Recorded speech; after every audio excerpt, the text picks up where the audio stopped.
All right, Zig coming in on the top. Today on the show, I have Weasel Walter, composer, multi-instrumentalist, and improviser, as well as archivist. Weasel is a man of many talents and has an insane output. Looking into doing this interview, I started to dive into his discography, and there's like 200 records. So, I didn't get far. He has a new album out with the Flying Ludenbachers, Negative Infinity, as well as some stuff in the works with Retrovirus, Lydia Lunch, who, if you haven't heard that interview, go back and check that interview out. That's where this interview spawned from. Lydia's guitar player is Weasel. I saw them in Canton, and they tore it up. Weasel's something to see live. This guy was... they played at the Buzzbin, and the Buzzbin's kind of a... as far as where the stage is and where the monitors on the side coming out are at, or it's a tight pack a little bit, and like... He was just all over the place. That guitar was flying. The monitor was flying. It was an absurdly cool show. What's so cool about Weasel's story is the band you fall in love with that gets you into playing music. You worship, you idolize this band, and then eventually to be able to be in that band and take it to the next level because of the dedication and amount of love you have for that music that band made. That's like the dream, and that's what Weasel's living right now. Retrovirus is on tour. They got a couple more dates. So make sure you check out Lydia Lunch and everything she's got going on, as well as what Weasel's got going on. If you go to Weasel's Bandcamp, a lot of his albums are there, as well as off his site, ugEXPLODE, ugEXPLODE. A ton of cool stuff to dive into. The whole Retrovirus experience live is something you got to see. They played in Canton for FemFest, and like it was a Thursday night, and we waiting late. It gets to be like midnight. It's Thursday, but they Lydia gets on there, and man, they're just so cool. Everyone in the band, Tim, Lydia, Weasel, they're all just super nice people. They put on a crazy show, and you got to see them. If you can see them, if they're rolling into your town, go see Lydia Lunch and the Retrovirus. And with that being said, if you guys can like, subscribe, rate, review to the podcast and all the podcast platforms, it helps me keep talking to amazing guests and sharing those insights with you. So without further ado, here's my conversation with Weasel. Producing in the rooms, noise gates and shit. That's dude, you don't even know. It never ends. I just did a sound check where I'm like explaining to the sound guy, okay, man, so like, I these days I put my amp on the side of the stage because every time I put it facing forward, they never put me in the PA, and that's not good because then most people can't hear me. And he's like, so I like do my thing, and we're doing sound check, and I took the liberty of walking out in the audience, and I'm basically just like playing all open strings, and I can't even hear it, and I'm just like, dude, put the fucking guitar for the PA. Did we just talk about this? I mean, he's not a bad guy. He's just like doing his job, but it's like the production of reality never ends. That's my point. You've always got to keep proofreading and, making sure your message is heard loud and clear. That is beautifully said. The production of reality never ends. That's badass. Yeah. Was it, was there issues with the sound in Canton? Because, I swore at one point you were going to chunk that monitor. No, that's shtick. Oh, okay. That's just at the end. That's just like, I might have actually pushed it off the stage or something by accident. Yeah, it fell. That's just chaos. I mean, I don't plan that stuff, but that is the element of chance in my performance because I don't phone it in. You know what I mean? And obviously, I'm pretty active on stage because I'm trying to raise hell, and things come unplugged and things fall over, and I deal with it. That's how it goes. That's part of what I'm trying to portray with my performances is this, danger that I prefer to have in a performance. And my attitude is to set the example. Right. No, I think that's when you're doing it, because with a kind of improv, not that was improv, but right. I know improv is kind of your forte as far as since I met you in Canton, I've been trying to go down the rabbit hole, boy. which is Weasel, and damn, the 200 albums. Yeah, there's not enough time. Not enough time. That's the only reason why I said it like a week or two out. I'm like, I gotta dive in, and fuck, there's a lot going on. Yeah, well, I've so far my output. I'm on about 215 releases. Many of which I mixed, mastered, laid out, released, distributed, accounted for, and etc. myself. So, yeah.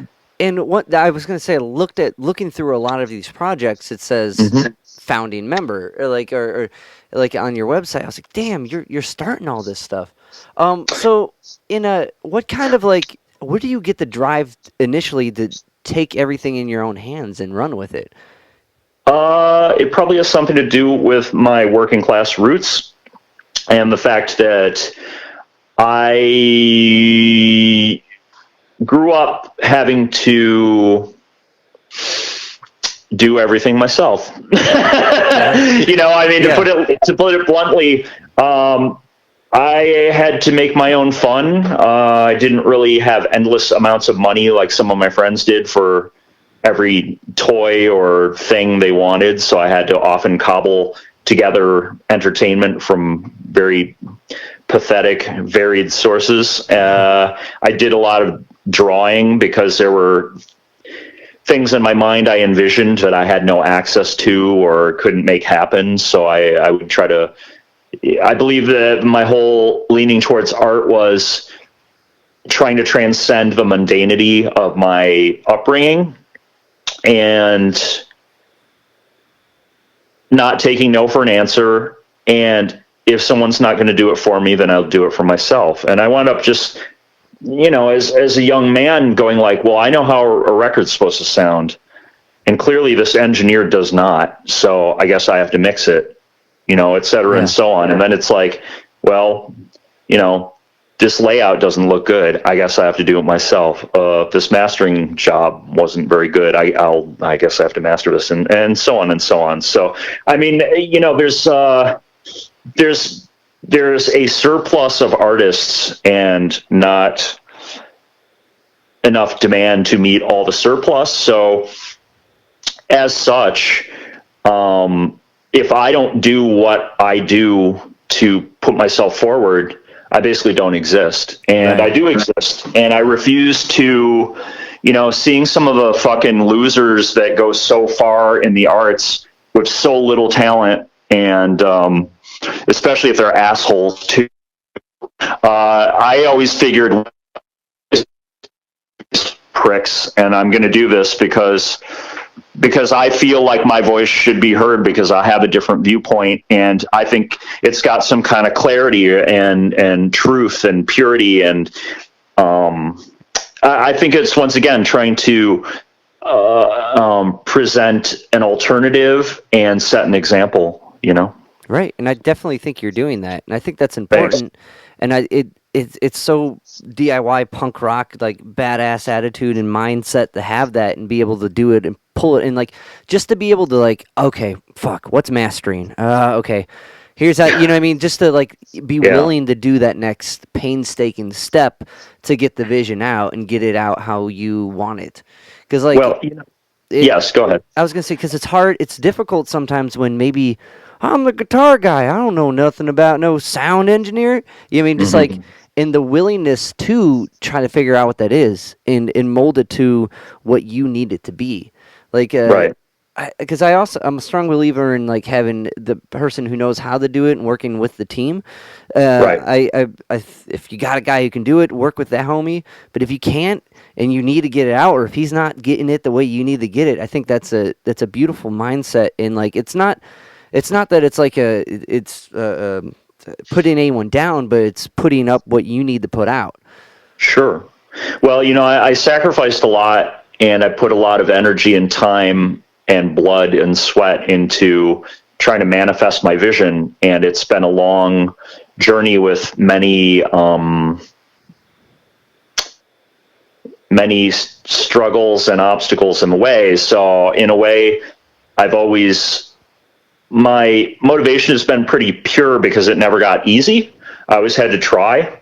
and it hasn't really changed that much. I still have to try. Like, I still have to try to get the sound guy to put my guitar in the PA. You know, after 35 fucking years, you know, I still have to, like, make sure things get done right. Just because, you know, I'm so prolific that I don't really need to just put stuff out for the sake of it. Right. It's not necessary.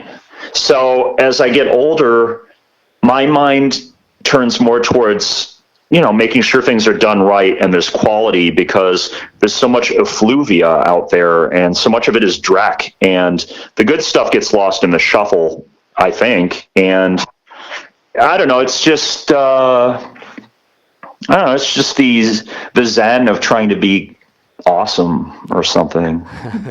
No, I agree, and like it's that mindset that keeps it going, and like I think it's to build upon that, because there always is it quality, is it quantity, but like and it's also about trying to, like, because looking at your catalog, fuck, you know, that's a lot of shit, that's a lot of records put out.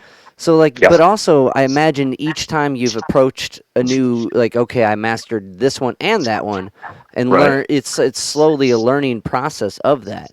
So and like, because it can't be like the absolute best it can be at every time. It's just going to be the best it is at that time.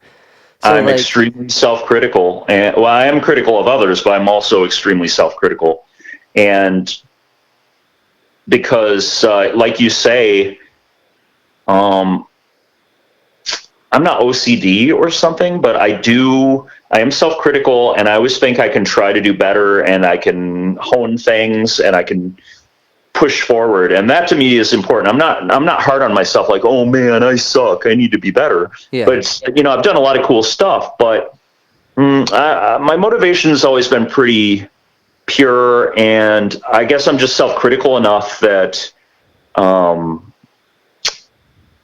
I see a lot of mediocrity, and that's like the example to fight against in my own work.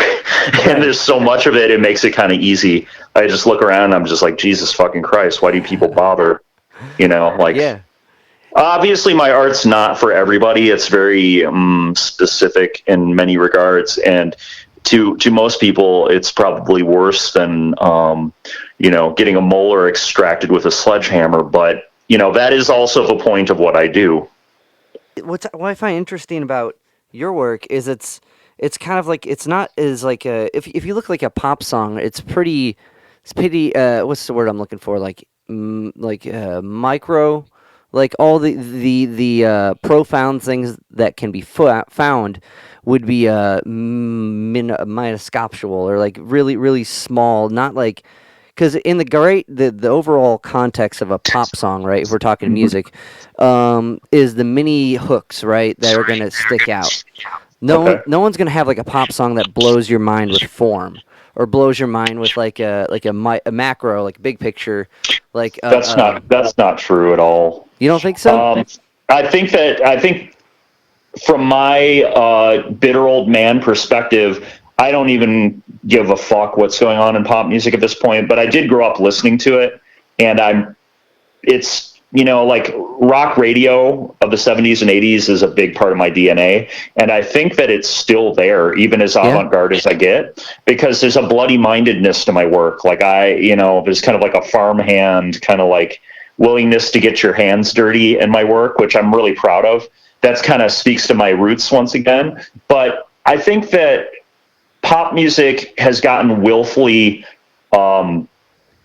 stupid, like even beyond the wildest dreams of pop music. I mean, you're talking about a paradigm where there's like one producer who produces every million-selling record, and he uses the same template, you know, Pro Tools template to make every single song. I mean, it's asinine, you know, and it also insults the listeners, saying, oh gosh, you know, you don't want to have that chord change. That might be a little too interesting. But, you know, classic rock and, you know, going all the way back to like the 60s, there were interesting chord progressions. There were interesting structures. There were odd meters. There were unusual timbres and instruments. There were all kinds of cool things that seem to have kind of been weeded out of pop music. And now it's sort of about like vocal affectations and generic chord progressions and production. It just doesn't really, not much there for me. I think it's a generational thing. Right. If I'm part of a status quo, I guess, that stuff was an influence on me. But I, in a weird way, I think of my own music sometimes in rock and roll terms, like classic rock terms. Like a lot of times, some of my weird avant-garde stuff, some of the inspirations come from the dumbest places. I mean, you'd probably be surprised, but that's how inspiration works. I mean, whatever inspires you is useful, So I have a lot of weird inspirations. I can hear one song by a band I absolutely hate and love it and focus on one element of it and then maybe like pluck it and use it for something else, like there's a lot of stuff like that going on in my head at all times.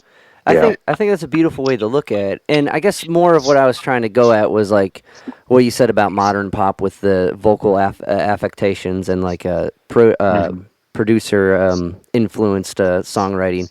But so and that that makes it's very kind of bar talk in a way, like to take like a I guess in this case folk tune and make it into a bigger piece.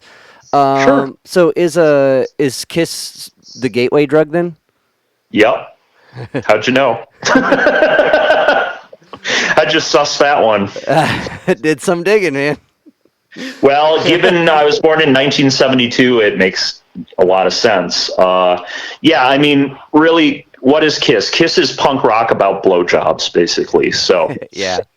I mean, they're about as dumb as it gets. Now, that's a dumb that I can groove on because there's one, it's ridiculously funny to me because it's so asinine. As a kid, I didn't appreciate how boneheaded it was till later on. I think I liked the overall bombast of it, and I wasn't particularly keen on the words, like I thought they were cool or anything. In fact, most people's words I don't think are cool at all. I think they're just mouth noises, and I don't want to know what they're saying. But I liked the bombast. I liked the superhero aspect of it and the flames and the noise and all that stuff. So, yeah, that was a pop manifestation of a lot of things that I went on to do myself. Even like, hilarious parodies of that form. Like I was in a glam rock band called Vanilla that was basically just like a budget bin Kiss, like a Wish.com Kiss or something like that. So, there's room for humor in my music, and a lot of times the humor is black humor, so it's not easily detected. But yeah, Kiss was really important. FM radio just in general. I started buying records when I was pretty young, with money I made mowing the lawn or taking out the garbage or what have you. And I started buying records when I was in 6th grade. And then I was a lonely dork, and I used to spend a lot of time doing research in the library. And there were a lot of books about the punk rock movement, for example, in the early 80s when I was a kid. And I would look at this stuff and say, man, this looks awesome. Like, I love this. I got to find out more about this stuff. So eventually I got up the nerve to buy some of those records, and they sounded as good or even better than I thought they did. And then from there, it just all ballooned out. Like the no wave stuff was kind of the avant-garde of punk. And then I got into free jazz and modern classical music and all kinds of weird stuff. And then I got into death metal in the 90s. And, it's been, I was always greedy for more information, more music. So I went in pretty deep, and all these things crunched up and digested. That's what my style is. That's what my music is. Well, I think it's definitely heard with the death metal and the free jazz and the no wave aspect of it, for sure. And it's interesting. It makes sense. It all has to come from one spot. So one thing that's kind of interesting, you at the very beginning, you started talking about how you dove into like drawing and expressing yourself that way to kind of make your own fun. When did Jack Kirby start to influence you? Because you also brought up a thing with Kiss being kind of superhero-esque that stuck out. So were you into like, was drawing and expressing yourself that way? The kind of like the predecessor to everything that came after? Yes. In fact, it predated music. Once again, this was a way of entertaining myself on a low budget when I was a child, and I liked comic books in the sense that it was an alternate world, not like the one we're in, and I could identify with the visuals and the superheroes and the costumery and all the stuff. So, I mean, I just started trying to draw as a kid. But yeah, Jack Kirby, I always joke that Jack Kirby's one of my biggest musical influences.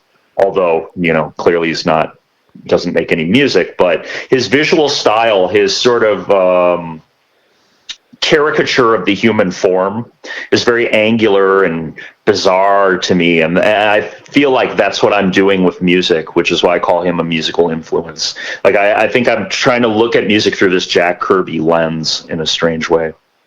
I find that's really interesting because, like, Jack Kirby in the later parts of his career, right about when he like left Marvel and went to DC, he was doing all this collage form of art, right? Sure. So he would he would do comic panels, but the backgrounds would be these really high, like hyper focused, like detailed collages made from stuff, and like they would make this vast like space background or like there's a panel of like some, I can't remember, a character that's a planet, and the planet, I can't remember the specific name, but the point being, he's taking all these things and putting it together to make like this, in a way, like how you're interpreted as character drawings, like this angular, weird, like mesh of all these other things, and as a bigger picture, you see this whole thing. Yeah. And did you dive into that stuff with him? Because like, yeah, I was kind of a Marvel snob. Okay. Towards the end, I mean, once I really got into music, I ditched comic books, and to be full disclosure, I did rescue them from my parents' basement a few months ago, where they had been sort of sitting for the last 30 odd years. I hadn't bought a comic since I was probably 15, 16 years old. But I kept them in my parents' house for safekeeping, and now, guess what? They're worth a lot of money because I kind of knew which ones to get, even when I was a kid, which is kind of vindicates my taste. I'm always looking for vindication. I'm always looking for validation that I was right about my cultural touchstones. So when it comes down to like cold hard cash, that's a pretty good validation.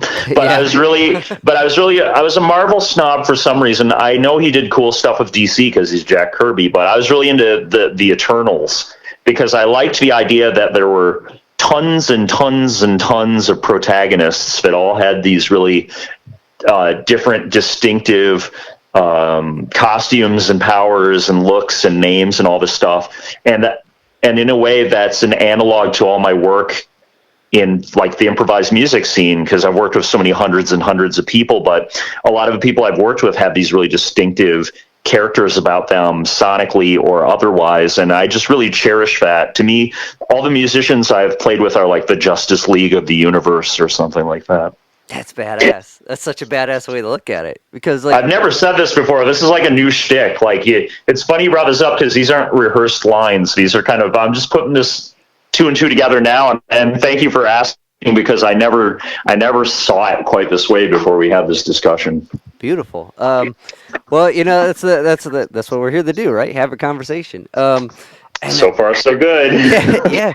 Well, I mean, I personally also draw a lot of influence from comic artists, and like forever, I've always been enamored by Kevin Eastman and like his whole DIY method, from bringing the Ninja Turtles to like this like huge successful thing, just hanging out with his friend making a joke, and the kind of irony of like something so absurd can be taken so seriously eventually. So having this knack for like collecting and like seeing the value in something like comics at a younger age like that, did that inspire your archivism like later on? Because you've been archiving all these no-wave artists and like bringing to light a lot of groups that maybe wouldn't have been brought to light. Yeah. There's a lot of talk these days about the autism spectrum, and if you listen to everybody's on it. I don't really even understand what that means, but when I was growing up, that wasn't a diagnosis of any sort. That didn't even really, well, I mean, it existed, but it wasn't thrown around with the levity that everyone does it now. Basically, now, if anyone's actually interested in something, they're automatically autistic, which is ridiculous. That doesn't make any sense. It's basically it's an epithet, you know. I'm not all up in arms about it, but I have to wonder if I'm there on the spectrum someplace, because I always had a real knack for lists of things and names and dates and details and all that kind of stuff. And when I was a real little kid, I would read the comic book price guide from front to end, which is basically just a string of numbers. Right.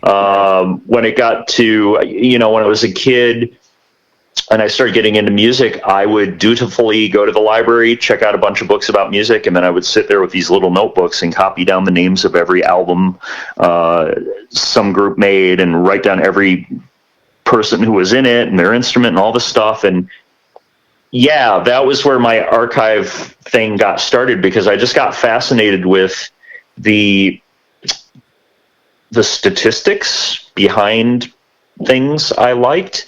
And in a way, I think that was the young me trying to figure out, well, how do I do this? You know, and one way to do things is to watch somebody who's doing it already, maybe successfully or maybe not, and analyzing it. So I think my analysis of music had a lot to do with rationalizing my own wants and desires in reality as far as being a musician, and going like, okay, I love this band. How did it work? How did they make this band? How did they make these records? What did they do? Of course, you'll never be that band. The paradigm shifts. You can never go back in time. You can't be anybody else. But at the same time, well, you have something to learn from what other people do. And I think that was just a practical, you know, it ties back into the DIY thing. It's like, well, Black Flag put out their own records. Why can't I? Right. Black Flag booked their own tours. Why can't I? You know, and et cetera and so on. So, you know, when I was a young kid, I was finding out about this stuff. How did this work? How do these bands do this? How do you get a record out? How do you go play a show even? I don't know. I was always, I was into the creative side, but I was also into the practical side. I was into the history. I was into being part of a continuum. And that's still important to me. That's definitely profound, because, like, it's weird. I think the generation, like, before the internet, when all that information wasn't just, like, available, you know, like, oh, you want to know who was in Black Flag? Google Black Flag. And, like, because I remember, because I'm 30, I remember going to the library and finding, like, books on just, like, you'd have, like, that big old thick rock encyclopedia, and that's how that was the beginning of, like, oh, who's an Aerosmith? You know, start from the rip, and like kind of diving into it. So to kind of pick into that. Oh wait, before I move on to that, are you excited about the Eternals movie? Are you hip to the Marvel stuff? You know, did it become Kiss? When I got my comics back, I felt sentimental for a minute, and I just kind of looked at them. I was like, God, I like this in theory, but I'm so over it. You know, in a weird way, I feel lucky that I can get so much out of music by listening to it. Right. And I feel like not everyone has this ability. To some people, they hear music and yay, they like it, and it sort of goes in one ear and out the other. I guess I'm able to sort of analyze it and scan it in a certain way where I can process it in a very specific way, which is why I can really get off on music. But I don't feel the same way about visual art. I know some people can look at a painting and they can really like scan it and get all the stuff out of it that I can get out of music, but I can't. It's like, I love visuals, I love visual art, but I can't get it inside of me somehow. I can kind of look at it for a minute and go, cool, and walk away, and it's like gone. So I think everyone's really different in this regard. I agree. You know, some people have this for food, or some people have this for sports, or well, whatever. You know, it's all good. But where were we going with this? Well, on what you said, I agree with that a lot, actually, because like I think one, that may be just kind of hyper focused on the thing you're trying to express yourself with, Because when I look at paintings or hang out with friends who, because in Cleveland I work at this art gallery called Negative Space, Okay. and so I deal with artists all the time and like see them do their thing and like try to, like if someone will explain in the foreground this is happening, even the concept of what negative space is, like, and it's profound, but I didn't see that at first until you explained it to me. With music, I've spent so much time trying to pick it apart that I can kind of hear where something's going. Yeah. You know what I mean? And I think maybe, so I really relate to what you just said there. To go from Jack Kirby, can you tell me about Jack Ruby? Well, Jack Ruby was one of these names that I found in the margins of books, and supposedly it was somehow related to the early days of the no wave scene, but no one had ever appeared to have heard them, and they certainly didn't have any releases, and there certainly weren't any tapes circulating. For decades, this was in the back of my craw because it was part of this no wave continuum that I was real interested in. And finally, a friend, an acquaintance of mine, got a hold of me and said, "Oh, I see you're interested in Jack Kirby. Jack Kirby. I am. Jack Ruby.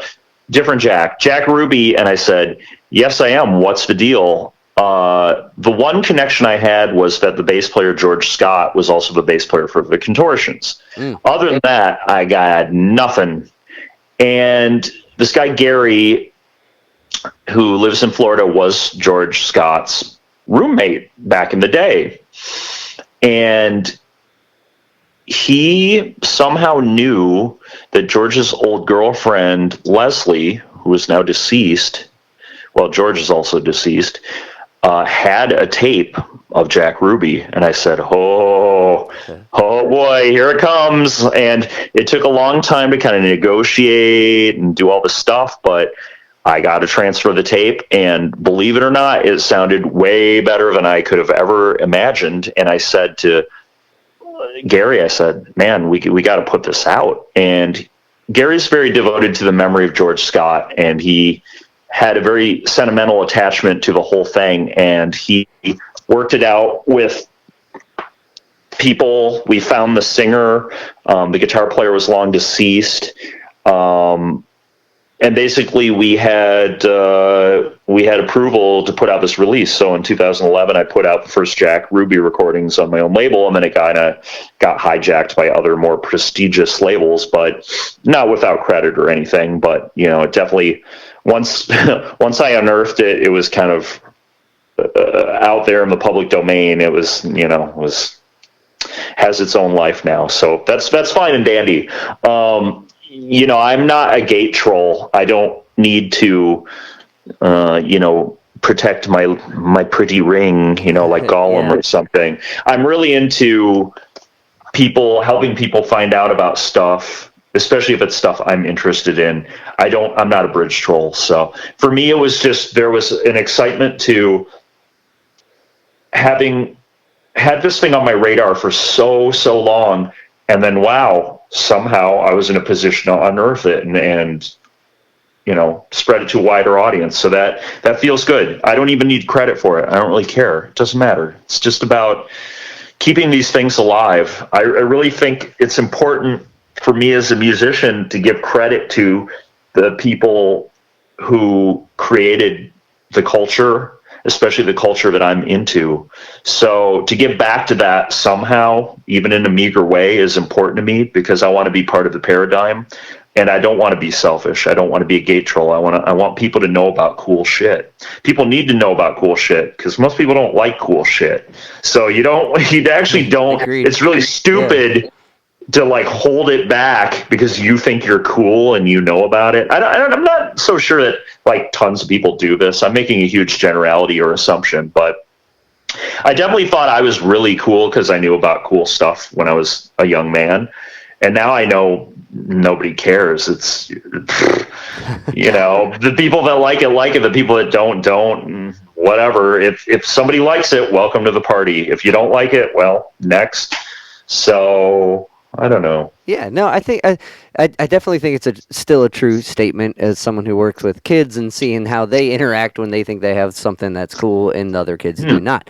So that is still a true statement, and it's funny. What ends up being cooler is after you kind of have that art or that music or that book or whatever, and you have that to yourself for a long time. It's cooler to find someone else who's had that to themselves, and you get to share like, oh yeah, and like to be the person to unearth it and find it and bring it to the table and keep like. Because primary sources, especially for movements like no wave and punk and like fill in the blank, are so important. And like, as exciting as it is to get into it, to find a new, fresh source like that, especially a primary one. Whoa, that's cool, and to be able to share it with everyone, that's even cooler. Well, I've had the fortunate pleasure of interacting with a good deal of people whose records I grew up listening to. And I always felt like that was how it was supposed to be. I felt like I wanted to be part of things. That's why I did so much stuff. It wasn't because I was just trying to make so much stuff. It's because I had a lot of ideas, a lot of energy, and there were a lot of people I wanted to work with. And I guess I made a lot of opportunities for myself to do that. And, you know, like I'm on tour with Lydia Lunch right now. I mean, I started listening to Lydia's music when I was in short pants. I mean, I first heard of her when I was 13 years old or something like that, maybe even younger. And, you know, it was just when the bat signal rang out, I was there to take the call and be her guitar player. And that was that. And this is 9 years later. So, you know, that's incredible. It is. That's like that's the dream. You know what I mean? Be in the band you grow up listening to. Yeah, and also I like to think that I'm pretty responsible for the success of this band because I brought this like real specific, very hungry technical ability to get shit done and get it done right. And, you know, like the Lydia Lunch Retrovirus band, as you saw, we're not phoning it in. No, it's like, it's a real fucking rock and roll band. And it's always like that. The motivation's always there because we are that, you know. We have a chip on our shoulder. We have things we want to prove, and we got a lot of energy, and we're crazy motherfuckers. So we go out there and we do it like that because, in a way, we're trying to show people, like, look, you want to do this? Do it. We're doing it. You know, we're not rich and famous. We're just a bunch of schmoes that get on stage and go frickin' nuts. You put that in your craw, kids. Like, you know, you don't have to just stand there and stare at your feet. Like, there could be something more to it. You know, given I've been doing this forever, so I have certain superpowers that maybe somebody who's beginning doesn't have. But in a way, this is the cycle of inspiration. I mean, I can't play saxophone like John Coltrane, you know, but still the guy kicked my ass to want to be a better musician and branch out creatively and stuff like that. So to me, it's just about being part of a cycle of inspiration. And in a way, you know, something like Lydia Lunch Retrovirus, that is, being in that band is an act of defiance towards society.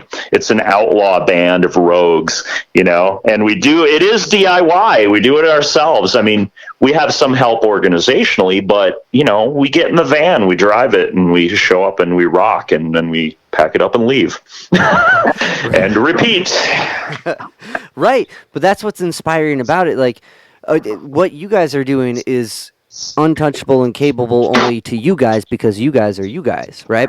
But the idea, the inspiration that I can do a thing and go at it just as full-heartedly is up there. And like I find the inspiration cycle, I think, is so important because and especially if it's reachable, as you can do it too, just do it. And like, oh man. So I find that interesting because the retrovirus. Oh, hold on. Let me backtrack a little bit. Sure thing. Going back to like being into Teenage Jesus and the Jerks, what was it like? And I've heard through other forums, and I think this is very important to you. Is you describe them having as like a there's an organization to it, and like these ways that you analyzed Teenage Jesus and the Jerks, and I think I heard through Sure. an interview with you and Lydia, or you did a really good one where you interviewed Lydia. Maybe that was it. But you had a way of theorizing, or not, analyzing Right. how this music works. And I Yeah. wanted to pick your brain about that a little bit. Please do. So how do you start? Like, it's not to like, are you looking at chord progressions? Are you analyzing with the bass? Are you looking harmonically like that?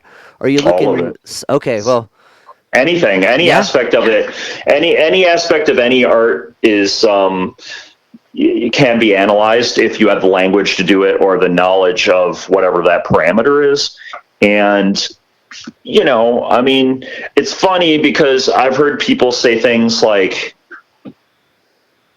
it's just chaos or all made up, and it makes me laugh because I have the analytical power to see that basically Teenage Jesus and the Jerks songs were played pretty much the same way in terms of structure every time. There might be some variations like Lydia's specific tones chosen in solos and things like that, or the arrangements did drift because she used non-musicians in her bands, and they would often, when one of the bass players was replaced in Teenage Jesus and the Jerks, usually the bass lines changed because the new bass player didn't have the ability to figure out the exact bass line that the last guy played from a tape or whatever they used. So, right. I mean, the whole thing is funny because it is folk art. It does have some drift, and it did evolve, but if you look at Teenage Jesus, it's just like any song structure. You can break it down into A, B, or whatever, verse. It's not going to be verse, chorus per se, but I mean, if you take something like Orphans, you can count out how many bars this thing does this, and you can count out how many bars this thing does this, and usually they play it the same every time, and this thing happens here. So, I mean, that's just music analysis of anything. Okay, and as far as the harmonic thing goes, well, a lot of those songs have tonic bass lines. There's not like a chord progression per se with most of them because a lot of her guitar playing were these dissonant clusters.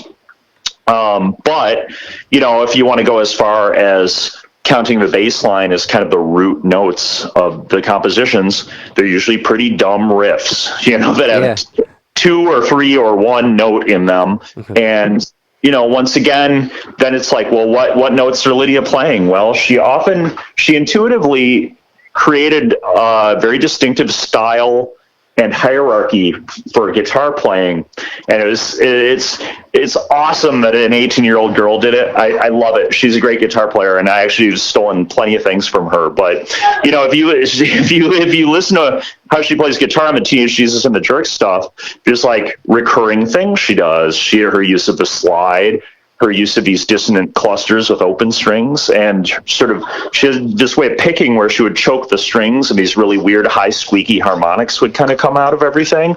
And I mean, this is just all intuitive. She made her own system. Right. She wanted to make these very authoritarian statements. Yeah, and she basically just used her sense of intuition, like coming from her poetry, like stuff like that. So, I mean, this is armchair analysis. It's not real sophisticated stuff. But this is what I counter to people who think Teenage Jesus and the Jerks is random chaos. Hardly. It's kind of the opposite of random chaos. But if people can't hear it, well, Weasel will tell the law. Thank you, Weasel. Yeah. Hey, where's the car key? I'm going to talk while I go get my monkey suit on. All right. So anyways, that's Teenage Jesus and the Jerks lightly analyzed for you. I mean, I could go into that further, but I feel like that's been published, hasn't it? Right. Well, I just think it's important to kind of be able to start to tear apart what one seems as madness and see that it's not madness. It's calculated things. And so that's why I was curious on your approach to something like Teenage Jesus and the Jerks. But then, you could put that same kind of supposition onto nature or anything else, right. Like look at fractals. Oh, like there'll be self-repeating shapes, da-da-da. They look like chaos. But if you can, you're talking about macro and microcosmos again, like you were earlier. I don't know. This is the beauty of biology and the natural condition is this kind of structure, order from chaos. I think Nietzsche might have said that. I don't read his shit because I don't really care. Yeah. But I think there's definitely a heavy metal band called that, and it's based on Nietzsche. So I mean, there's all kinds of little avenues we can go down if we want to with this rhetorical stuff. For sure. I guess just a couple more questions, and I'll let you go. Sure. I really appreciate it. I know you guys are. Where are you guys playing? Where are you at now? Charlottesville. Charlottesville. Okay. Yeah. So, what can you tell me about the Sound Improvisational Collective? Oh, that's just an early attempt at doing exactly what it said it was. There's a bunch of jerks from my dorm making loud racket in the hallways. And it was my way of trying to like codify it and say, this is a group, this is a thing. You know, it's like an early step. I mean, it's the same shit I've always done, but that was one of the earliest examples, I suppose. And keeping the narrative of the hallway, you lived with, or you had a landlord that was the hall monitor from the Rock and Roll High School movie? I did. His name was Dan. And he was, I was a little starstruck at first. And then I realized he was kind of a slumlord that didn't really give a shit about me. So like that sort of faded eventually. But I mean, stuff like that happens all the time. It's a wacky world. That's so cool, though. Yeah, kind of. Yeah. It's a good anecdote for an interview, that's for sure. Well, I mean, yeah, but I mean, it's a bummer he ended up being a jerk. But you know, crazy how small the world can be. A lot of people do. I don't really, if people, I don't know, I'm sort of a guilty until proven innocent kind of guy, as far as that goes. But maybe I'm not. Maybe I'm just saying platitudes to be clever. I don't know. Was it one thing that kind of leave off on? Lydia sent me the War Pigs track you guys recorded. Yes! Uh-huh. Yeah, and I hear Lydia now. How's it going? She just said yes. Love you, my brother. You're the best. You're the best. Great to have met you. Likewise. Yes. What about War Pigs? I whipped that thing out in an afternoon. That's crazy because like you recorded all the instrumentation, right? I did. Yeah, it sounds fucking awesome. Like, thanks. It's one of my favorite tracks that we've ever done. Once again, I did what I do with a lot of things. The best of everything. I analyze the original and really get into the guts of it, and then modernize it and put my own twist on it, but still, making sure there's a firm nod to the original thing. Yeah. That's how I do it. Well, that was definitely. Tell a little weird thing about it. When Weasel sent me the compilation, and it was mismarked that War Pigs was 25 minutes. Yeah. I was like, yes! But it wasn't. It was a mismark. I'm like, that's some iTunes bullshit. If he did a 25-minute version of War Pigs, he's even more my hero than he already is. Well, the end could go on longer. Right? The whole thing could go on forever, if you ask me. Yeah. Lydia, that's. Curses and his version of She's So Heavy. Is one of my favorites. Yeah, I just made a loop of the end of She's So Heavy by the Beatles because I wanted to hear it for 90 minutes. Turned out pretty good. Some people think people are confused about that. They think I actually performed it, but no, it's just literally a fetish item that I made for myself. That's awesome. Put it out there. I was going to say, I got that same, so Lydia sent me the file, and it was like 25 minutes. I'm like, oh, I need to set aside time to listen to this whole rendition. That's an epic rendition before I write anything back to Lydia. Some kind of re-encoding, glitch. That's all it is. It's funny, because I took time to do it, and I had an hour. I'm like, I'm going to listen to this twice. I'm going to respond, and then I listened to it, and I'm like, it wouldn't play. I had to re-upload it, and it was like 4 minutes or whatever. I was like, oh, boy. Oh yeah, well we did an edited. There's two versions. One that's on the compilation that came out is sort of the. Yeah, there's like a vocal only mix, and then there's sort of the long guitar solo-y one, that is out on the new compilation CD. Yeah. That we put out. So it kind of depends, whatever. But either way, it's badass. And Weasel, thank you so much. I know you got to go rock out. Good luck tonight. Knock out. I do, and if there's anything you want to follow up on or have me follow up on, just get a hold of me anytime. Cool, will do. Well, thank you so much for chatting with me, man. I really enjoyed this. No problem, buddy. You're so cool, Dave. Thank you so much, my friend. I love meeting you, and I love the podcast. You're amazing. You're amazing, Lydia. Thank you. I loved meeting you too. Well, have a great show tonight, guys, and we'll touch base soon. Hope to see you again, buddy. Bye. Sounds good. Bye.